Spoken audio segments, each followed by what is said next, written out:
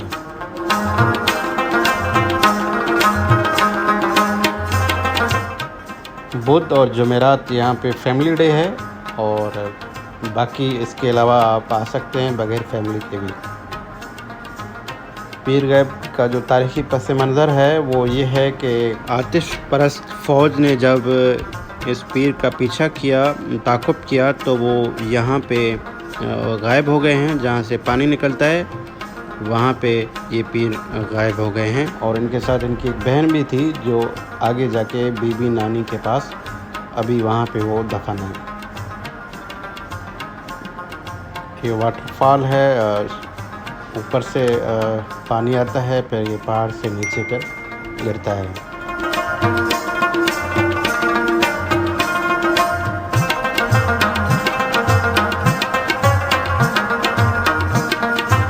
बहुत ही खूबसूरत एरिया है। इसको हाल ही में डेवलप किया गया गवर्नमेंट ऑफ बलूचिस्तान की तरफ से। इससे पहले यहाँ पे कोई भी सहूलत दस्तयाब नहीं था। रास्ता भी, ये जो 10 किलोमीटर का रास्ता है, ये भी टूट फूट का शिकार था। छोटे गाड़ी यहाँ पे नहीं आ सकती थी, लेकिन अभी छोटी गाड़ियाँ भी यहाँ पे आ सकती हैं।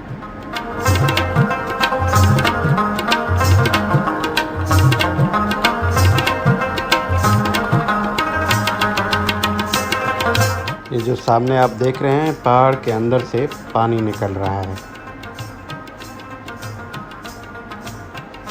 फैमिली डे की वजह से बहुत ज़्यादा फैमिलीज और टूरिस्ट इस मकाम पे मौजूद हैं इस वक्त।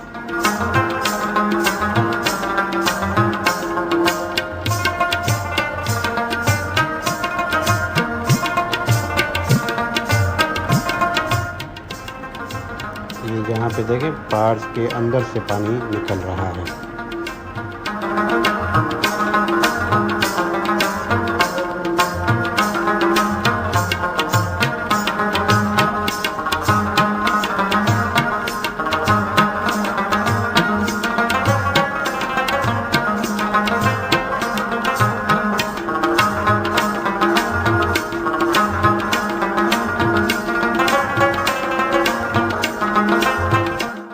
पीर गैब के बाद वादी बोलान का वो एरिया शुरू हो जाता है जहाँ पर दरियाए बोलान में 12 महीने पानी बहता रहता है। ये एक और ऊँटों का काफ़िला है जो कोयटा की तरफ जा रहा है।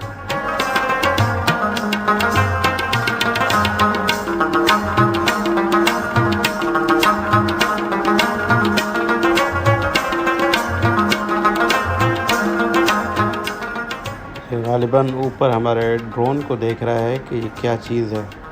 अपने सफ़र को आगे बढ़ाते हैं और अब अगले मकाम की तरफ जाते हैं। पीर गैब तीसरा मकाम है तफरीही लिहाज से। यहाँ से आगे फिर फॉरेस्ट का तफरीही मकाम शुरू हो जाता है, महकमा जंगलात बलूचिस्तान का।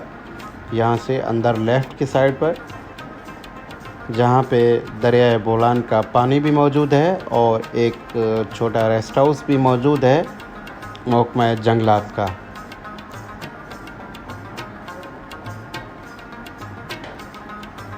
बहुत बड़ा वसी एरिया है, आप कहीं पे भी बैठकर अपना पिकनिक मना सकते हैं।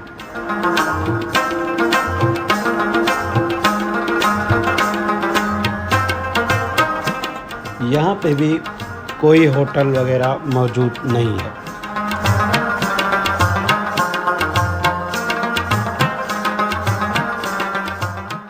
यहाँ पे लोग टेंट वगैरह भी लाते हैं, टेंट भी लगाते हैं और रात को भी स्टे करते हैं। बारिश के दौरान ये एक ख़तरनाक एरिया है जहाँ पे सैलाब आने का बहुत ज़्यादा चांसेस हैं।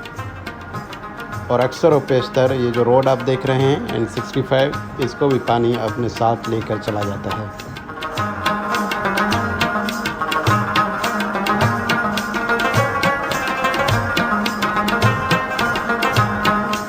यहाँ से आगे फिर पिंजरा पुल का मकाम आता है। जहां पानी का बहाव भी ज़्यादा हो जाता है।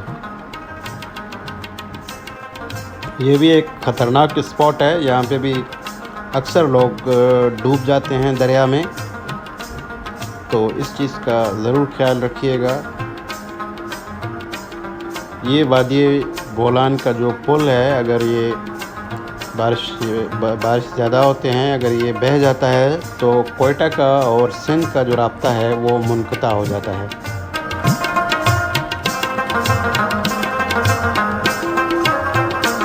गाड़ियाँ आप देख सकते हैं कि ज़्यादातर लोग तफरीह के लिए यहाँ पे आते हैं।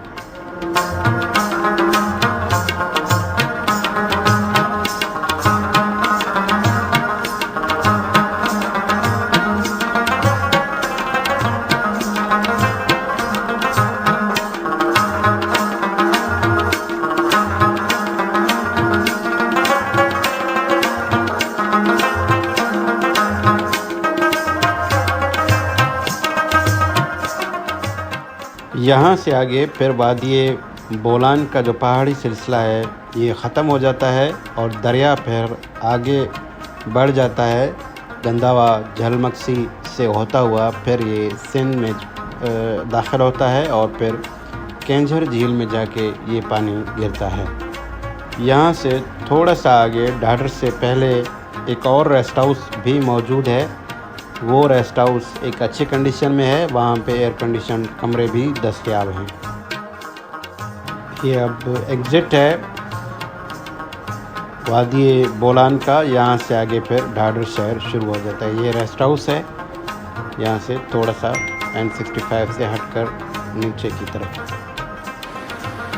तो उम्मीद करते हैं आज की वीडियो आपको पसंद आई होगी। हमारे चैनल को ज़रूर सब्सक्राइब कीजिएगा। इंशाल्लाह बहुत जल्द एक नई वीडियो के साथ आपकी खिदमत में हाज़िर होंगे। अपना ख्याल रखिए। अल्लाह हाफ़िज़।